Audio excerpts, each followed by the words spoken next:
Assalamualaikum warahmatullahi wabarakatuh.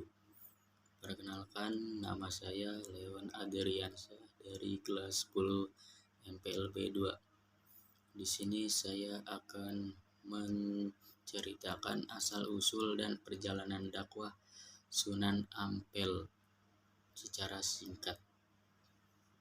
Sunan Ampel adalah putra dari Syekh Ibrahim Asmarakan, dan Syekh Ibrahim Asmarakan ini putra dari Syekh Jamaluddin Jumadil Kubro, yaitu seorang ahli sunnah bermadzhab Syafi'i. Syekh Ibrahim Asmarakan mendapatkan perintah dari ayahnya untuk berdakwah di negara-negara Asia. Beliau kemudian menjalankan perintah ayahnya, dan kemudian beliau diambil dan dijadikan menantu oleh Raja Campa dan dijodohkan oleh putri dari Raja Campa.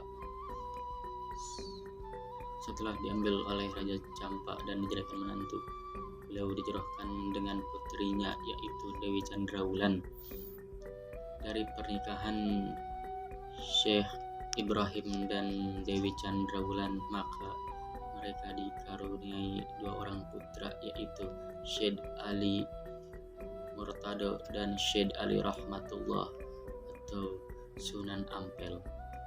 Kemudian adik dari Dewi Chandrawati yang bernama Dewi Dwarawati diperistri oleh Prabu Brawijaya Majapahit yang merupakan raja di Majapahit.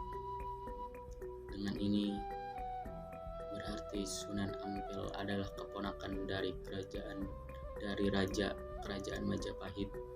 Sunan Ampel adalah satu-satunya sunan yang tidak lahir di Indonesia, karena beliau lahir di kerajaan Campa pada tahun 1401 Masehi.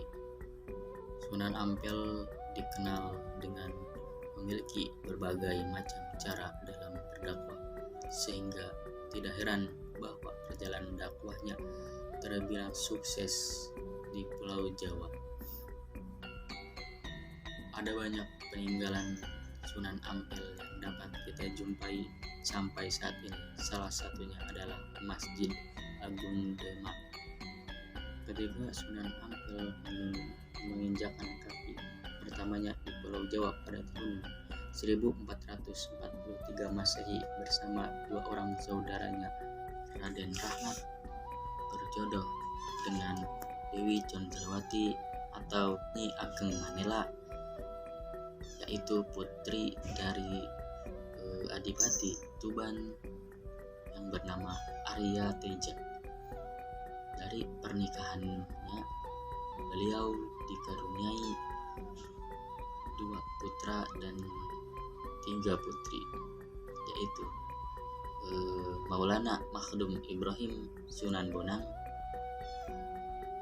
Maulad dan Kasim Sunan Derajat, Siti Syarifah Nyi Ageng Maloka, Siti Mutmainah dan Siti Hafsah. Itulah putra dan putrinya dari Raden Rahmat atau Sunan Ampel. Beliau menetap di Tuban. Pada saat di Tuban, beliau diminta untuk mengunjungi kerajaan Majapahit. Pada saat itu, kerajaan Majapahit setelah ditinggal oleh Mahapati Gajah dan Prabu Hayam Wuruk, kerajaan Majapahit mengalami kemunduran drastis. Para pangeran dan kaum bangsawan suka berpesta dan berjudi ria. Selain suka berpesta dan berjudi ria, kerajaan Majapahit juga sering mengalami perang saudara. Maka dari itulah Syekh Sunan Ampel diminta untuk mengunjungi kerajaan Majapahit oleh bibi dan pamannya untuk mengajarkan para bangsawan dan para pangeran moral dan etika yang baik. Karena telah mendidik moral dan etika, maka Raja Majapahit atau pamannya memberikannya hadiah berupa tanah yang berletak di Ampel, Surabaya. Di tanah tersebutlah Syed Ali Rahmatullah atau Raden Rahmat mendirikan sebuah pesantren dan menyebarkan dakwahnya. Dan disinilah Raden Rahmat mendapatkan julukan Sunan Ampel. Sunan Ampel juga dikenal dengan istilahnya yaitu dengan Moh Limo. Moh mabuk yang artinya tidak mau mabuk dan minum khamar. Moh main yang artinya tidak mau bermain judi, sabung ayam dan sejenisnya. Moh wadon yang artinya tidak mau berzina. Moh madat yang artinya tidak mau narkoba, dan moh maling yang artinya tidak mau mencuri. Yang keberhasilannya menyebarkan dakwah Moh Limo, beliau diperkenankan menyebarkan ajarannya di Surabaya, bahkan di seluruh kerajaan Majapahit.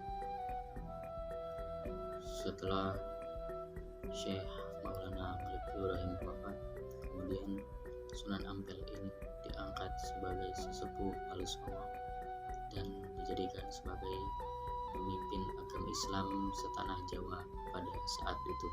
Kemudian Sunan Ampel wafat pada tahun 1441 Masehi dan dimakamkan di Demak sebelah barat Masjid Ampel, Surabaya. Sekian, wassalamualaikum warahmatullahi wabarakatuh.